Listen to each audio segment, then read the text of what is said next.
Taking care of your health isn't always easy, but it should at least be simple. That's why for the past 3 years, I've been drinking AG1 every day, no exceptions. It's just one scoop mixed in water once a day, every day, and it makes me feel focused and ready to take on every day. That's because each serving of AG1 delivers my daily dose of vitamins, minerals, pre- and probiotics, and more. It's a powerful, healthy habit that's also powerfully simple. Healthy aging doesn't need to be complicated. It certainly shouldn't feel complicated. That's why sometimes when you're taking all sorts of mixes of pills, potions, powders, supplements, whatever, it can become exhausting. But just one scoop of AG1 every single day covers all my nutritional bases. It helps support my mental and physical health, which are so important to me, and I don't need the hassle that can be part of the mental health issues. So in just 60 seconds every morning, I know I'm giving my body exactly what it needs and setting up my sustainable habits for the long run. If there's one product I had to recommend to elevate your health, it's AG1. That's why they've been a partner of the Buy Round for so long. So if you want to take ownership of your health, start with AG1. Try AG1 and get a free 1-year supply of vitamin D3 and K2 and 5 free AG1 travel packs with your first purchase exclusively at drinkag1.com/buyround. That's drinkag1.com/buyround. Check it out. Hello and welcome everybody to another edition of Midweek Matters, joined as usual by Charlie White. How are we, Charlie? I'm very good, Jimmy. We've got a first sort of normal round of the season this weekend. All the games. What's a normal round? Well, Vegas has just changed things up. So finally, all the games on one weekend. I'm excited. It is good to be back to some level of normality. Are you fully recovered from the Vegas exploits just yet? Somewhat. I think I sort of started to come good last Friday, but then I had a couple of mates' birthdays over the weekend. So then that sort of pushed me back a little bit. And just as we were starting, I sort of started to get a bit of a sort of bright lights flashing all around me. So I'm still slowly recovering. It's so weird, isn't it, when you go from like the Vegas style drinking to like Sydney style drinking, where, you know, the free pour of the alcohol in Las Vegas. It's a lot calmer, isn't it? Yeah. At least you don't have to tip over here. That is that's fantastic. Yeah, absolutely. And there is a lot of footy that's starting to happen, because I think one thing that happened with Las Vegas is that the news cycle seemed to just slow right down. So there wasn't much news because all the journos were over there and all the journos were just writing positive stories about Las Vegas. They were all just too busy. They're probably all too busy just getting pissed. Yeah, and hanging out and socialising. But we've got dancing some news, to Ludacris. And it's Zac Lomax. His management and Parramatta Eels have both gone to the Dragons and asked for a release, which is kind of, or not a release, sorry, I shouldn't say, asked for the opportunity to negotiate.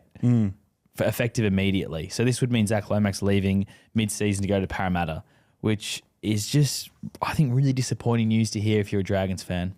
Yeah, it probably is that one of the star players or one of the players with the most potential to want to leave. I think from a Dragons point of view, and I said the same thing when Ben Hunt asked for the release, is you have to win. Allow him to go if you as a football club win. So winning might mean the full reported 800,000 is cleared from your books, or you bring someone in that you feel is going to benefit your style of play and your prospects moving forward. So what Shane Flanagan could do with the reported 800,000 if Zac is to leave, you know, you've got other options there to fill in on the wing, someone to do maybe not as good a job as Zac, but an adequate job, and then strengthen other areas of the football team if they've got that lined up. So it would just be a domino effect.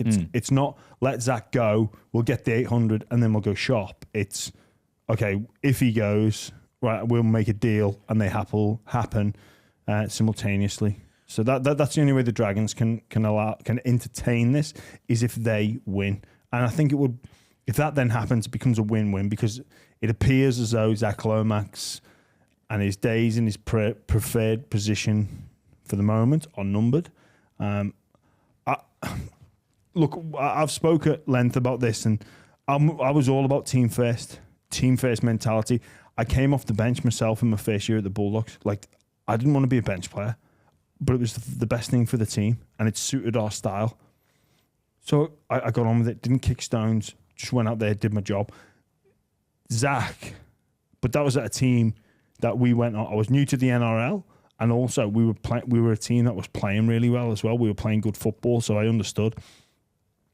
Zac Lomax, on the other hand, he feels he can contribute better in the centre position. He's been pushed out to the wing position, which is very different, and the workload that's required. And people talk about how he had his best game. I think that speaks more to how the Gold Coast Titans were looking to attack the game. Like, they kicked to Zac's side and make Zac do more work. If you can compare Zac's numbers with Mika Ravalawa's numbers, like, Mika was below 100 metres, so they didn't want him anywhere near the action. So I think teams will look at that and go, if I've got those two that I can kick to, or I've got Sloan, I'm going to put it in between Sloan and Lomax because I'll deal with those two. I don't want Ravalawa charging off the back fence. So you can understand why Zac had more involvement in the wing position. Also, to call it his best game is a bit disrespectful to Zac as well. Like, I think he's had heaps of good games for the Dragons. Even last year, he had some incredible performances in the back half of the year. Yeah. But I mean, I think the big thing, I think, though, for Lomax is that he's been put in this position and straight away he's asking out. He's not trying to sort of fight to get his centre position back or prove that he's, willing to do whatever it takes for the team. It's another example of a Dragons star player wanting out. Well, look, in defence of Zac, there are a couple of points there.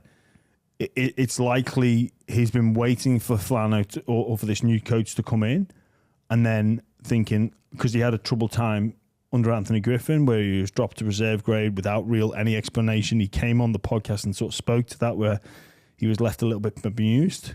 So I think he would have seen the opportunity with Shane Flanagan and think, well, he's going to unlock my potential. He's going to teach me things, show me positions to be in, and elevate my game to the place that it can go. I've trained hard. I've worked hard. I just need some guidance.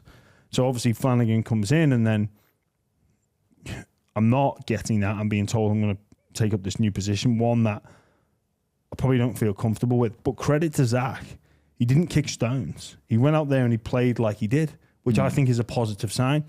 Yes, he's got personal aspirations to be a centre and play in the centre position. He feels, speaking to him, that he can play representative football in the centre position. He doesn't think that as a wing. And he did kick stones, though. Because if you go to your management and ask to get released, that is kicking stones. That is kicking stones. That's looking for a different way of doing it. No. I think kicking stones is not putting in a performance. Well, there's different levels of kicking stones, but that's not putting performance in would be a very extreme way of doing it. But going to your management and asking for the ability to leave clubs and go to Parramatta is kicking stones. I don't think that is kicking stones. Okay, so I'd phrase it differently. I think kicking stones is not turning up, not applying yourself, like playing like a grumpy, miserable bastard. And I've seen that happen before, where players who don't want to be at football clubs that have asked for releases, they've been denied, and they kick stones and they don't turn up and they don't apply themselves to the best of their ability.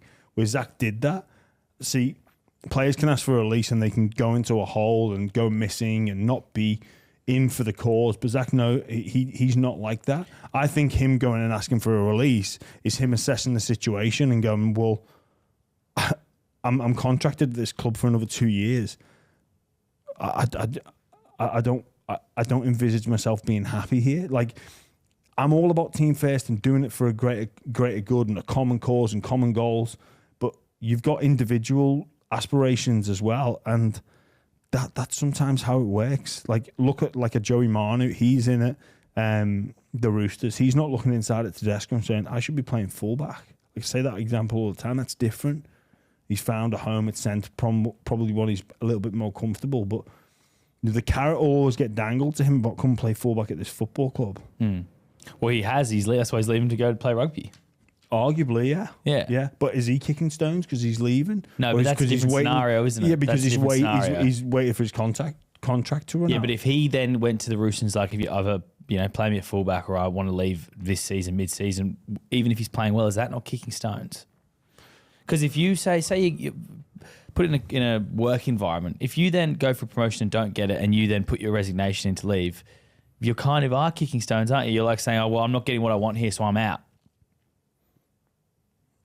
Yeah, I mean, Charlie, I accept your argument, but I think the true definition of kicking stones would be just not bothering, not caring about not caring about your personal performance, and not caring about the team's personal performance. Which it was evident to see that Zac was trying his best and he was doing a job for the team, despite the fact he's not in his preferred position. Either way, it's not the storyline you want as a Dragons fan. After a great win opening round, you're coming into round 2 as favourites against the Dolphins as well. So you're likely good chance of starting the season with 2 straight wins. Look, and obviously as well for Dragons fans, it is a positive sign after beating the Titans convincingly.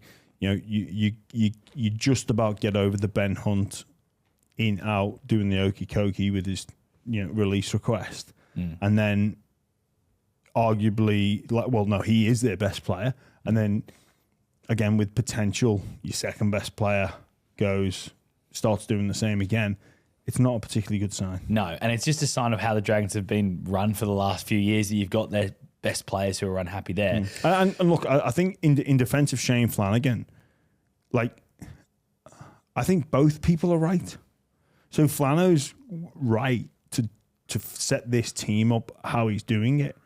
I'm of the personal belief that I think, but this is just my personal belief. I'm not there at training every day. I don't see what's going on behind closed doors. I'm of the personal belief that football team is potentially better with Zac at centre. Shane Flanagan might see it differently, and that's fine, and that's great. And he might be looking at it and going, well, no, because this is what I need. He's seeing it differently. But I think if the Dragons are going to fight for the 8, they need Lomax in the centres. You spoke at the start of this chat about what they could get in return. If it was a club like Parramatta, they have a lot of highly paid, fantastic front rowers, middle forwards. You got Regan Camagilla, Junior Bolo, Hopgood, and also Ryan Madison. There is a world where you could convince Parramatta to maybe part ways of one of the most likely Ryan Madison, I would think. And Ryan Madison would have to be okay with the deal as well. He's contracted, but was he a player who, if you're the Dragons, you'd be happy with swapping Lomax out for? I don't know, because they've just brought in Ray Fatila-Mariner, who's not too dissimilar in sort of styles. So it depends what Shane Flanagan's trying to build there, and where he is assessing that situation to look for improvement. So look, whether or not someone they would entertain that, or they would go to another club to find another player. Everyone's happy at the Dragons at the moment because they've got that win. So it's hard to assess where Coach Flanagan's looking at areas to improve. But I think that would be, like I say, go back to the top of the show. They've got to win. If they're going to allow an $800,000 player, they've got to win. An article came out also about Morgan Harper is apparently offside. He's obviously playing for the Eels, played in the centres in round 1. They're looking at Zac Lomax. Supposedly he isn't happy with this whole situation. Well, and no, he shouldn't be. But that's just the world of professional sport.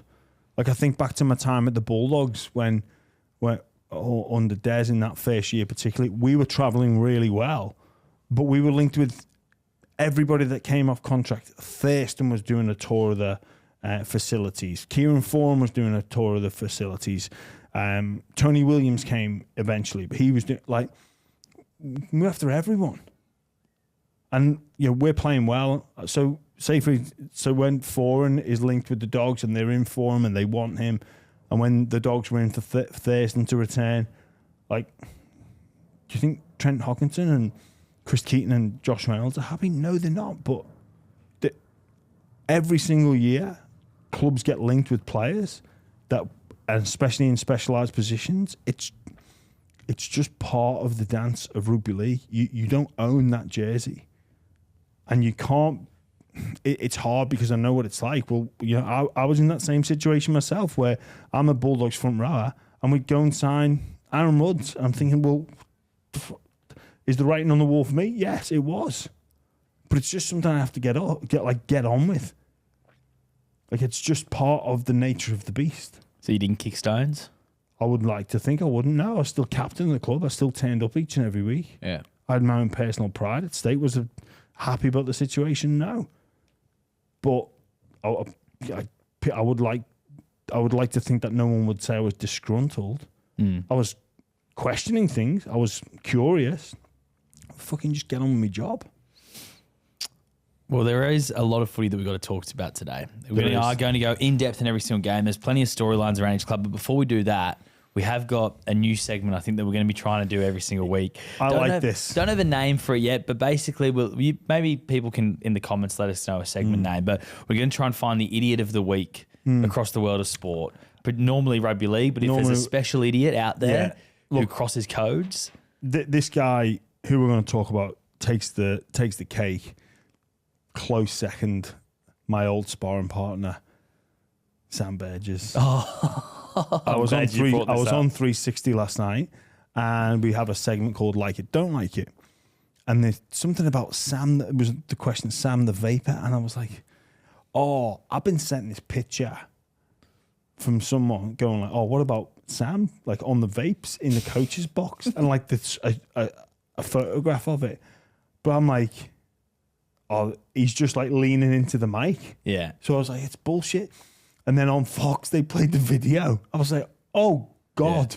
No, he's actually vaping in the fucking coach's box. Like, what are you doing? It's madness. Like, it's actually mental. Like, I love Sam to death. But what are you doing? Like, it's like an open air commentary coach's box as well, isn't it? Because I don't know. I think no, it's behind, not. Okay, because I watched the video this morning and I thought it was. Oh. But I think it might be. Anyway, it doesn't really matter. Yeah. But he looks like a lot of the comments were sticking up for him saying he's just on a pen lid. But I've seen many a man vape. And when he sucks it in, holds it, and then the camera pans to it, and he sees. Yeah, the look is to die for. It's brilliant. He knows he's been caught. Shit, I've been rumbled here. But like I used to enjoy stories of yesteryear where the coach would come in with a cig at halftime and we like give the team talk proper. Even some players would have a cig at the halftime ciggy, but that is just it boggles the mind, but it just makes me laugh because they've started well as well. They started really well. He's got off to a great start to his coaching career.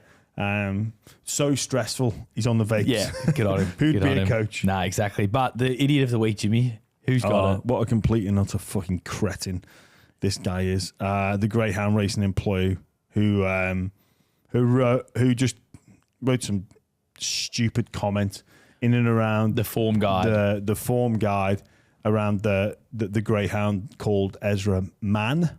And I don't even want to repeat it because it's just fucking stupid, but what a dickhead. Look, it's not a situation you can make light of. It's clearly upset a lot of people and caused a lot of hurt, but to make light of it and so close to it, look, I enjoy my comedy, dark comedy.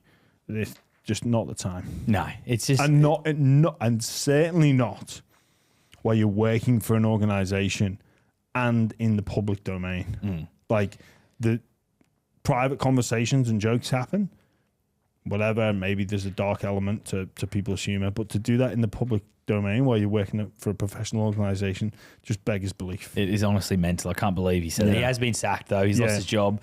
Maybe the idiot of the week every week would be someone who ends up losing their job.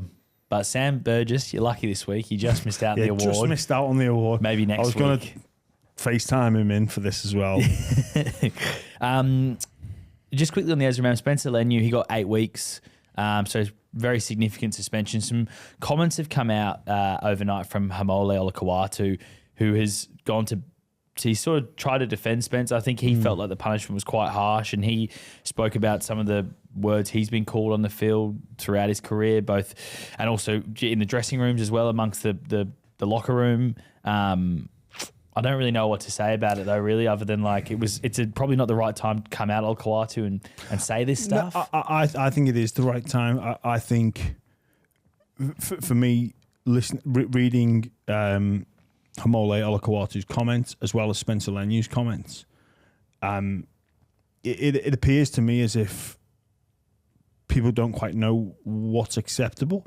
And even Spencer Leniu's comments around, he learnt at 6 a.m.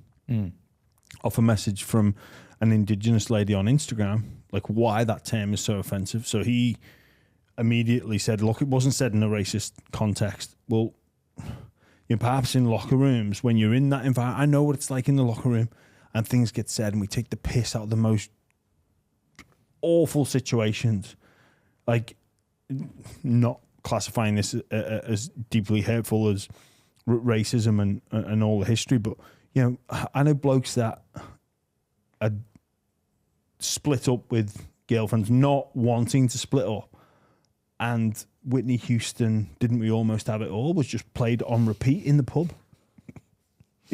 And like everyone's like, oh, and you can see them like going, and then just next song, Didn't We Almost Have It All? And you're like, you can't do that in a lot of the real world. So there's an environment where maybe some things are okay. If you did that at the office, if someone's going through a breakup and you start playing love songs, like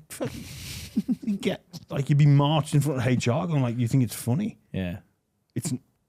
But there's certain, so what I'm trying to say is, I think the education piece needs to be, okay, guys, maybe the fact that like, just because something's okay here doesn't mean it's okay with someone else. And even there might be someone in the same group that accept that it is banter. Yeah. But then somebody else within that same group may not view it as banter, especially if you don't know them. So like it's different. And myself coming out of locker room talk, I know that's not like players. I think, well, we all live in bubbles, but then sometimes like athletes specifically can be just surrounded by those people in the football club and a few people from home, and they change who they are when they interchange between the person at home and then the locker room. And look, I think that there needs to be an awareness now from the NRL and the Rugby League Players Association that, hey, maybe we need to get out there and just educate some of our players on what's actually acceptable now and what's not. Because I think I believe Spencer Leniu when he says, I didn't mean it like that. I believe him 100%. Yeah, but I also strongly believe Ezra Mann that he's almost broken by this. Yeah. So I believe them both. But I think the learning from this, and we've got to learn that there's an education piece there for the greater playing, like all the playing staff, all the players, all the staff, that like we need to be careful around what language we use, because what's good for the goose isn't good for the gander necessarily. And one person might be okay and it's just words, whatever. Others might be like, well, no, I'm deeply offended by that, and and report it, and rightly so. Yeah, and one's not right and one's not wrong. No. So I think that's where we should go, or look to go from this situation. And if an education course was running, it probably would be good if it was ex-players running that course, in my opinion, because I think they'll understand it a bit better. They get the locker room thing. Yeah. And they get that edge to some of the locker room humour. Yeah. But they also understand that there's, like cultural aspects to this, and not everybody's the same. And Spencer's a firecracker personality. He's very passionate and emotional. I think where he also, which is why I think the suspension is as high as it is obviously taking it then back to the hotel room was a big mistake, which I'm sure he regrets massively. I'm sure he regrets the whole thing massively, but that's another element 100%. That he would regret. But let's preview the round then, Jimmy, because it's another cracking round of footy, and it starts Thursday night with the Brisbane Broncos against the South Sydney Rabbitohs. Both teams coming off a loss from round one. Both teams obviously come back from Las Vegas, so they hang over there. But it's a big game. Jai Arrow is out now, and he may be out for the rest of the season. Yeah, rest of the season? Rest of the season. He's going to find out if he needs surgery in the next few days or so. If he can avoid surgery, it's 4 to 6. Otherwise, if he has to get surgery, he's going to be out for the season. What's the diagnosis of the injury? It's a rotator cuff injury. Yeah. Oh. Yeah. So if he needs... Look, South will be desperate for him not to go under the knife. Yeah. Like, desperate for him not to go under the knife. I didn't realise it was that serious. Wow. So Campbell Graham's obviously out for a significant period of time for them, so they can't be afford to losing more players, and Jaira is such an important player for them. But where do you think this game's going to be won, Jimmy? Yeah, look, both teams bitterly disappointed with the round one results. You know, you go to Las Vegas and the entertainment capital of the world and a big trip, but you're going for business. Like, you are going to get the business done. Yes, there's a lot of distraction. There's a lot of hype, big game, you know, big audience and whatnot. But fundamentally, you go and you want the 2 points. You need the 2 points. So both teams return without their objectives being met. I think this game, you know, both teams will be fully aware and not to speak negatively, and they'll try not to take this into consideration, but they know the storyline is going to be one of the heavyweights starts the season 0-2. Either last year's grand finalists start the season 0-2, or last year's league leaders for a lot of the season that faded away, that we needed a big start from, will start the season 0-2. So that will be in the back of the mind or in the subconscious to some extent. So, look, for me, this game, another little caveat, it's Adam Reynolds against this old club. I know he's moved on, but still, it would invoke a lot of strange feelings for him to be playing against, you know, the team that he grew up idolizing and loving. So you've got that little subplot. Look, I think with the injury of Jairo, and I think Piacora's been past fit to play. Yeah, he has. You know, the Broncos backline looking really strong. Corey Oates still out of contention. That sort of speaks volumes to just how good they're going. It's hard to see past a Broncos victory in this one. And I've got a little bit of a tip for anyone in the betting market, which I'm going to add to my same game multi. Are you doing a same game multi for this one? Well, I've got a same game. I'm basically going to go the Broncos on the with the line, and Payne Haas to score anytime. Payne Haas? Yeah, I think Payne Haas is going to get a try in this game. Wow. Do you think he just crashes over through the middle there? I'm seeing a bit of fatigue come into the South Sydney defence, and I reckon Payne Haas crash over. And the line, did you say, or just head to head? No, with the line. With the line, that's $9.63. That on Ladbrokes. Yeah, and there's only two things got to happen. You've just got to get good value. Yep. I'm fancying Payne Haas. Sounds good on paper, though. Only two things happening. Payne Haas has probably scored about 4 tries his whole career. I can envisage him scoring. All right, I look forward to seeing that. If the Bunnies do lose, I think that, the main thing I think people want to see from them is that they're not going to concede 30 points. Exactly right, Charlie. Defence towards the back end of last year was a huge area of concern. Looking back at that first game in Vegas, they were almost in cruise control. They scored those 2 tries after the break.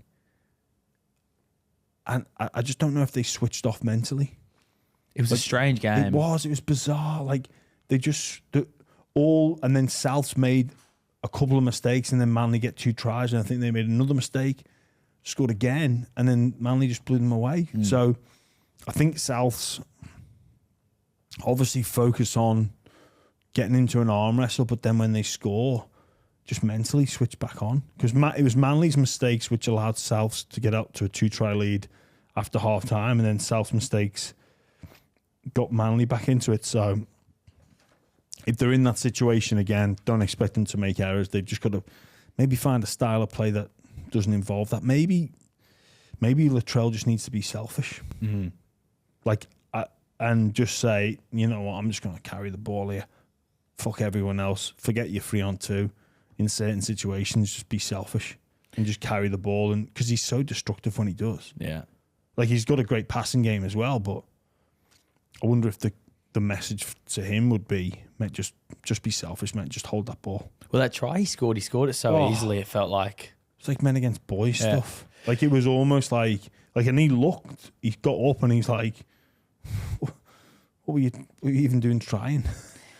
It's obviously Thursday night, that game. You've got your day on set, don't you, for Plum on Thursday? So will you be finished? Will you be wrapped by then, or will you be able to watch the game? Yeah, no, I'll be finished by then, Charlie. I'll be able to watch the game, and you know that. And Are you you, asked because you wanted to bring it up. Are you going to be giving our listeners a chance to hear the Hull voice that you've got planned for Plum? Look, maybe we'll save it for after. Save for after. Yeah, maybe. Because I'm quite impressed that you're in here today doing the podcast, even though the shooting day is today. It's impressive. Well, I'm starting to. As soon as we finish, I'm going to morph into character. Yeah, I've noticed you've got your script on the back there as well. I've noticed you've been glancing at lines while I've been talking. Good, so well done. Great work. That's good. Friday night though, I think this is going to be a great game. Shark Park, Sharkies against the Doggies. Sharks was a very impressive win round 1 over in New Zealand.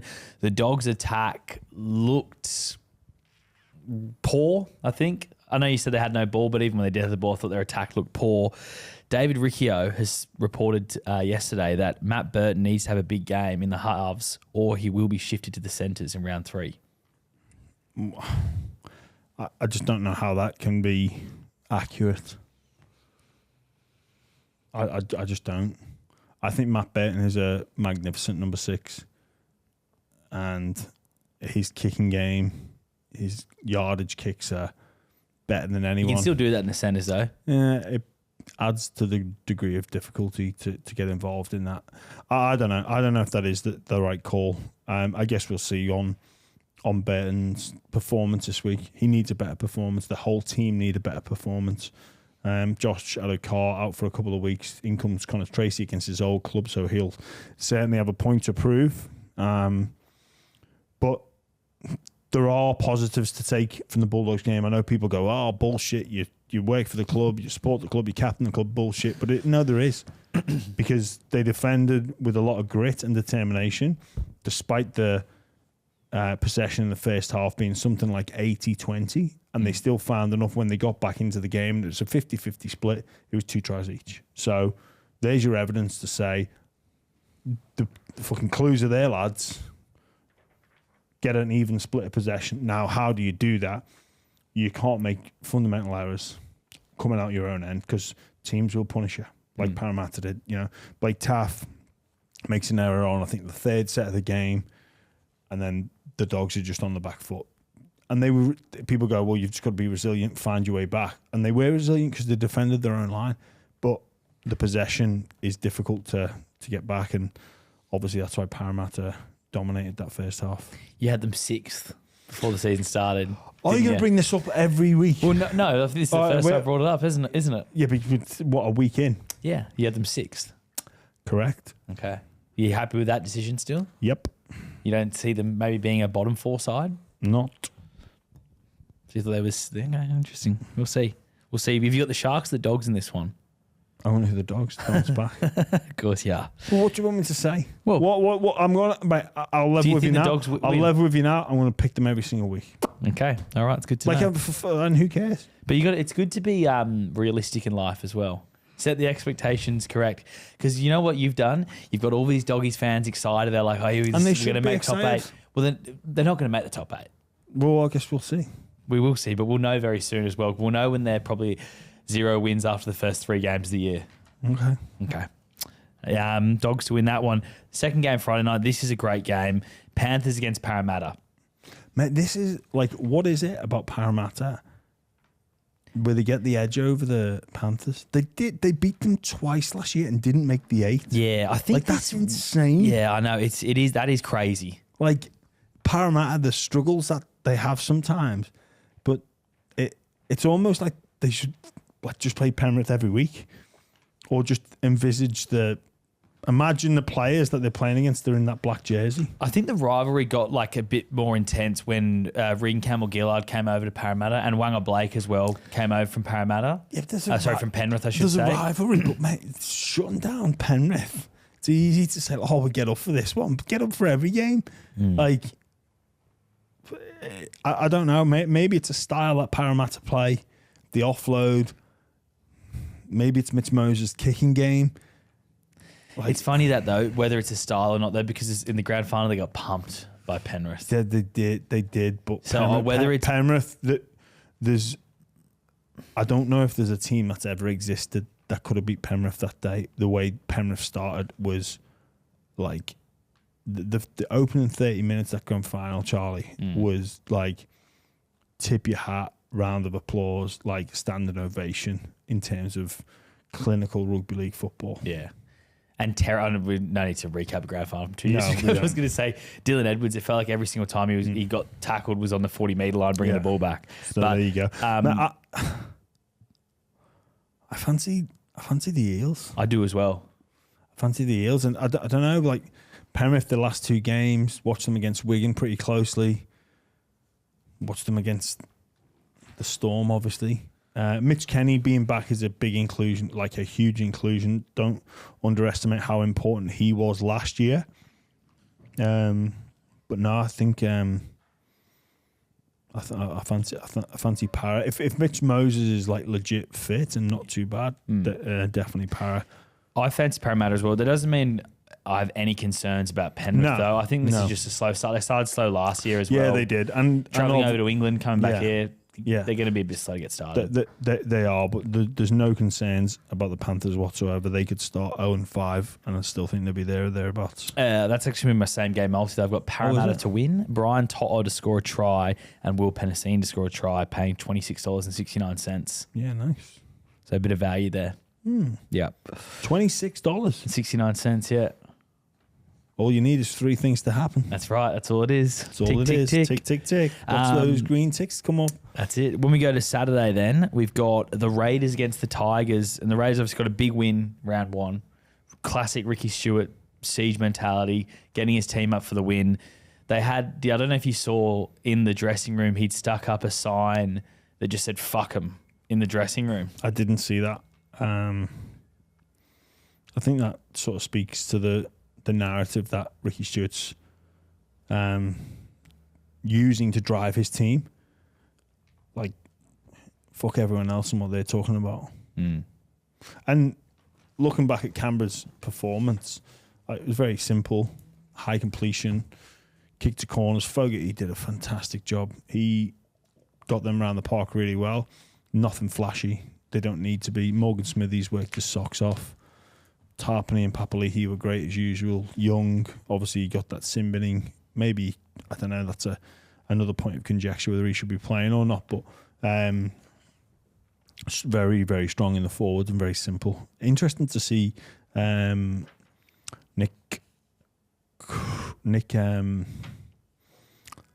Kotrick. I keep saying his old name, Kotrick. Is he going back to Kotrick? He's gone back to Kotrick, nice, yeah. Nice. 18th man. So Seb Chris comes into the team for him, which is a big choice from Ricky Stewart. Kotrick, I was obviously top quality player, but I don't know. It's hard to think what he did wrong last week, but yeah, good on Ricky Stewart. And obviously Benji Marshall. Yeah, first time in the hot seat. So you keep your head down, Benj. You could be in the hot seat. Do you reckon that's what Tim Sheen said to him? Yeah. You work hard. You keep your head down. You can be in the hot seat. I'm looking forward to this for Benji. Like a big step in his life. I was just reading something like about whether or not Benji can be the coach he wants to be, because he doesn't want to be the 24/7 coach. He wants that balance, and he wants to stay on Instagram. He's not going to change you. He's not going to have football as I think he said, the priority of family versus football. That's always going to come first. And a lot of the great coaches who I've worked with in my time, they do make a lot of sacrifices, and Benji's gone for, or it appears, or he said, more of a balanced approach. So be interesting to see how he gets on, how that approach may be challenged, because sometimes when things don't go right, you tend to think more is more and try and dig yourself out of the hole. Maybe Benji's approach will work. I think for this game, though, I'm going to back the Canberra Raiders. Spoil the Benji Marshall party. Well, everyone's got the Tigers still for the spoon this year. It's going to be a tough year. It is. And, I thought Caesar would have got the nod in the halves. But keen to see how Galvin goes, though. Yeah. Like, exciting for him. Apparently, he's meant to be on the on the radar of a number of clubs, especially considering they've signed Luai. But I thought Benji would have gone with experience over youth in round one. Maybe there's something with Caesar. I'm not sure. It was Caesar named. Caesar's on the bench. On the bench. Yeah. I don't quite know what a half on the bench is going to do. But I guess Benji himself played a role off the bench as a half, but that was very, very different. It's interesting though that I read that same article talking about Benji and his style of coaching. He gets in there a few hours later than the other staff, and that's coming from a player who didn't want to be named in the article. If things go wrong though, people will point to that sort of stuff. They'll say, "Oh, he's not 24. He's not all in. Yeah, he's a rookie coach. He doesn't really know what he's doing." Like there's all of that. He's stuff's underestimated this. Yeah, that's what it'll be. He's underestimated this. He doesn't understand. You need to be that almost authoritarian style leader, and across everything at all levels. Eyes and ears on the dressing room. Eyes and ears when watching the players walk in. Like I listened to who was it? I was listening to. Maybe it was when we were talking about. Talking with Eddie Jones, and he spoke about Sir Alex, and he was saying he'd be in the office and he'd be watching everyone walk in, like watch all the players walk in, right, and see what their mood's like when they think no one's watching.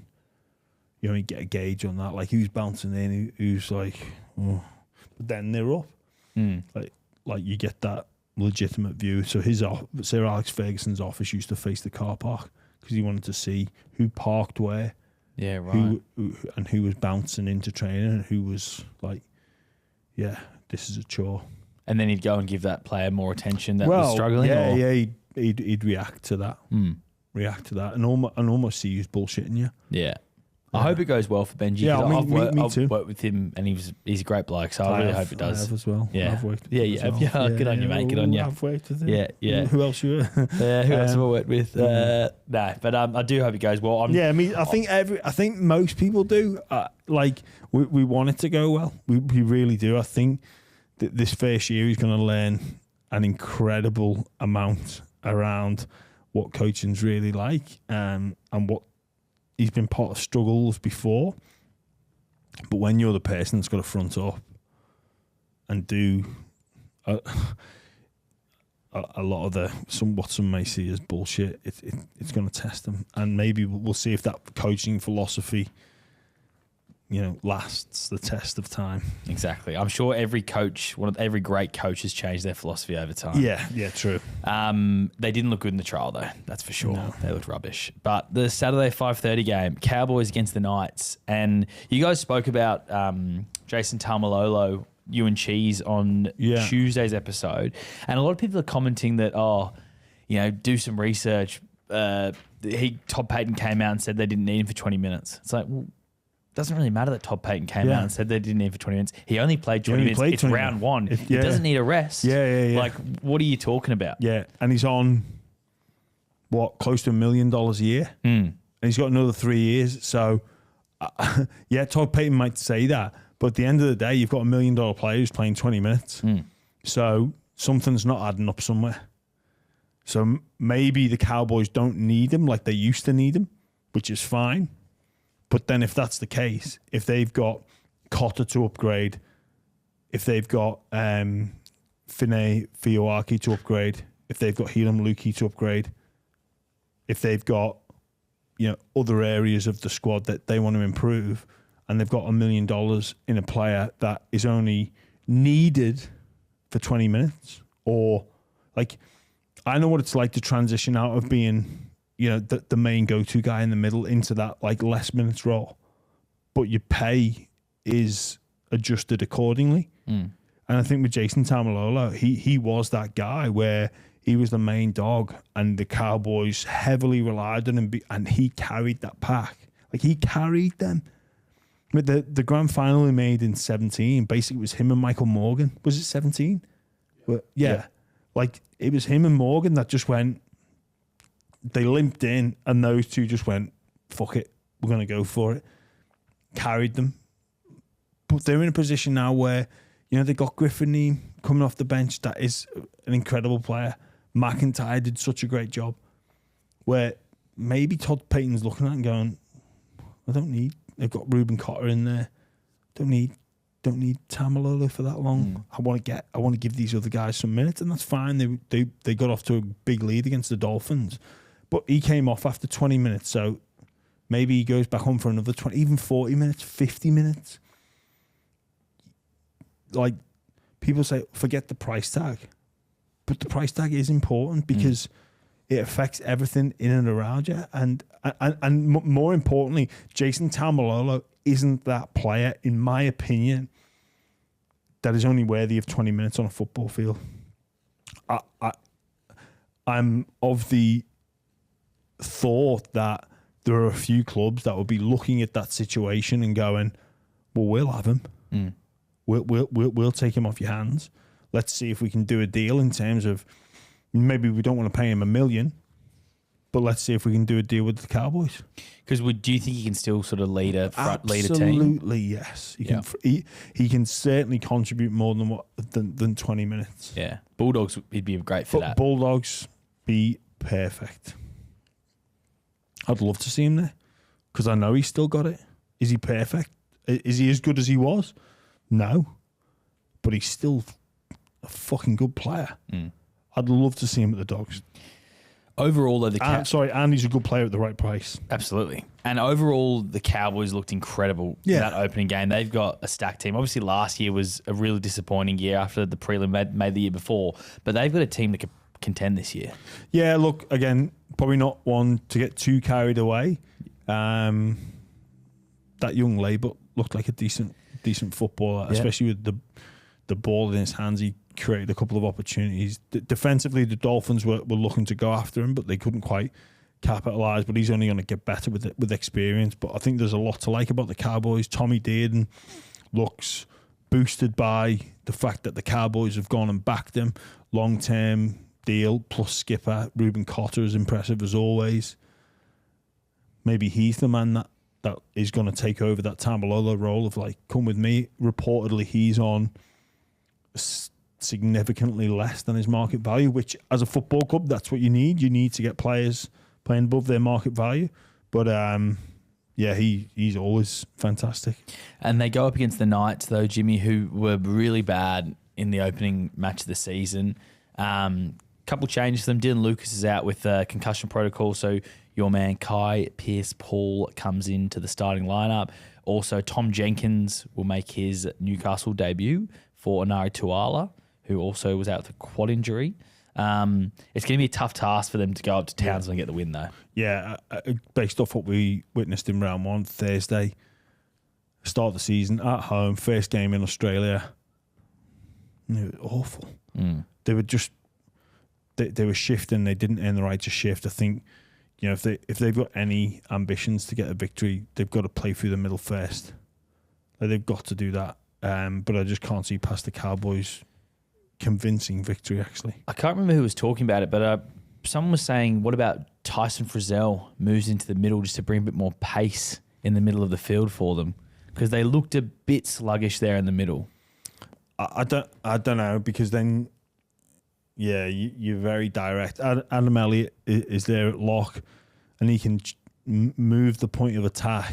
I don't think you're significantly solve Newcastle's problems because he's great on an edge. So he does you solve one problem and then lose another. He looked dangerous when he got the football. Obviously, scored a great try for them, but no, I don't think that's the solution.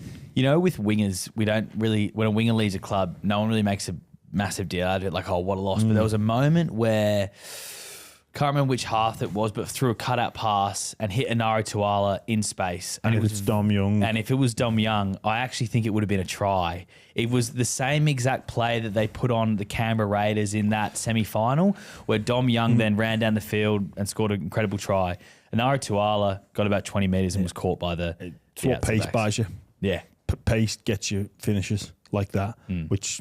in big moments, you really need. Can turn nothing into something, or what might appear half an opportunity into 4 points, 6 points. So you've got the Cowboys in that one? Yeah, convincing win as well. Saturday night then, the Melbourne Storm against the New Zealand Warriors.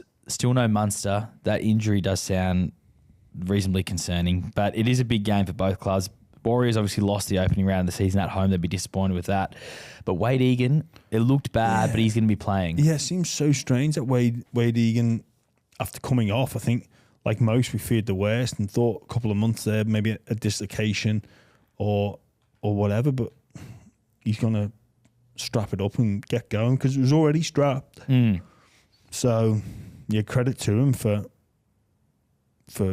muscling up. But I just can't see the Storm. Such a strong start. They're a mentally strong team. No Nelson, though. Yeah, no Nelson, no Munster, but they're strong enough between the ears to be like, we'll get this job done.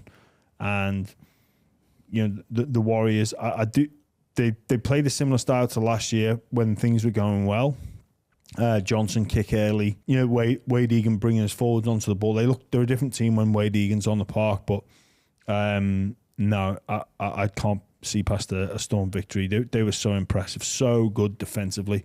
So when Johnson's throwing that shape, especially to his right, to the Warriors' right, coming up against the Melbourne left edge.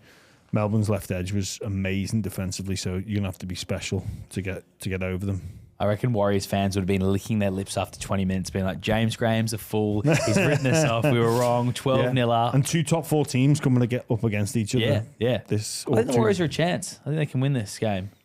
Yeah. In fact, I'll tip the Warriors. I think the Warriors go there and win. All right. Fair enough. You've got the Storm, though, you just said, didn't you? I do. Yeah. Sunday afternoon, Seaeagles against the Roosters. Is it 2 contenders going head-to-head? I don't know if the Seaeagles are quite in that category just yet. They've got the potential to be a contender. So 27 rounds, and Tommy Trbojevich has got through. He's got 1 tick. He needs to tick, with Origin, maybe 20 of those boxes. Do you think he owes it to the Manly to not play Origin? He can't not play Origin. Well, New South Wales need him. Whenever he plays for New South Wales, they win. He can't not play Origin. Imagine the fucking uproar. People hate Manly enough as it is. Yeah. I don't think you're allowed. You can't just say. Well, you can. You can take yourself out of contention. Of course you can. You'd have to retire. You can't just say I'm not available. You have to do I mean, you could retire and then come out of retirement the next year. I don't know if you need to retire. I think you can reject the opportunity. Mate, of course you can. Mate, if Tommy Trbojevich rejects Origin, but he got injured in that. Queensland would just be having. You might as well just hand the series to Queensland because the narrative is going to. Oh my God. Can you imagine Gordon Tallis and all them just we would never do this. Alfie Langer flew back. Oh, I hope New South Wales win this year. It should be a good game though. But I think the Roosters will be far too strong. Far too strong. I was really impressed with the Roosters against the Broncos. The Broncos, yeah, that's right. And Jared's back. I just think they'll have too much. The competition for spaces, the strength and depth, it's impressive at the Roosters. I thought they, Suaalii, Joey Manu were brilliant. Dom Young in for his debut as well. Tupu on the other wing, it's a big ass. No Jason Saab as well. You think about that height advantage. So Roosters, plenty of tries from kicks. Tommy Talau's not a bad replacement. No, he's he'll do a good job. replacement, but they're 2 giants on the wing, and just all round their game is first class. The Roosters. I'm excited to see Dom Young's debut, but on the Manly side, Josh Schuster is now back playing New South Wales Cup. So Ben Trbojevic is staying on that edge spot. I think Ben Trbojevic might keep that spot for the time being. Yeah, for the time being, he's done nothing to. Well, there's 2 things got to happen. Ben Trbojevic, has got to keep playing well. But if Josh Schuster plays well, he's better than Ben Trbojevic. But it's can Josh Schuster get to that level of playing well, being fit, and can the coaching staff trust him enough to put out an 80-minute performance? The fact that they had Ben Trbojevic in the team, in that extended squad, when they made this signing of Josh Schuster, knowing that they were bringing Luke Brooks in and doing all this sort of stuff. I actually think giving Josh Schuster the amount of money they gave him, it's going to go down as like one of the big mistakes by any club in recent history. Look, the jury's still out with Schuster and whether or not he can justify that price tag and everything that is supposed to come with such a high price tag. I think he's got to prove the doubt was wrong though. Like he's a big ball of potential that we know what he can do. It's just whether or not he's got the conditioning, the ability to be constantly focused and doing it and do some of the hard things. And like sometimes he goes into a game and it's just like he's playing a game of offside touch with no consequences of errors. And sometimes those plays come off. Sometimes they don't, but when they do come off, it's like, why don't we do this every week? But the game's not like that. You've got to earn the right, and you've got to have a strong edge back row. You got to have fundamentally a strong running game. You think of the good ball playing style edge back rows. Wade Graham, is the one that springs to mind most recently, but he was fundamentally a runner first, and that's what Josh needs to do. And look, he's had a very difficult time with the passing of his best friend in just over 12 months ago, and had to relive that at the inquest. So thoughts are with him for that. And look, unfortunately for Josh, his biggest, the thing that will follow him around is the price tag, and he can't control that. Manly paid what they paid. He's just got to get out there and focus on his role, which can be difficult when people are coming from all angles. Yeah. And also another little story around the Roosters. Seaeagles, there's talk that maybe now the Roosters are going to try and hang on to him, or he's having second thoughts about going to rugby with the position it's in. No, that I can't see that happening. That be a disaster for Rugby Australia.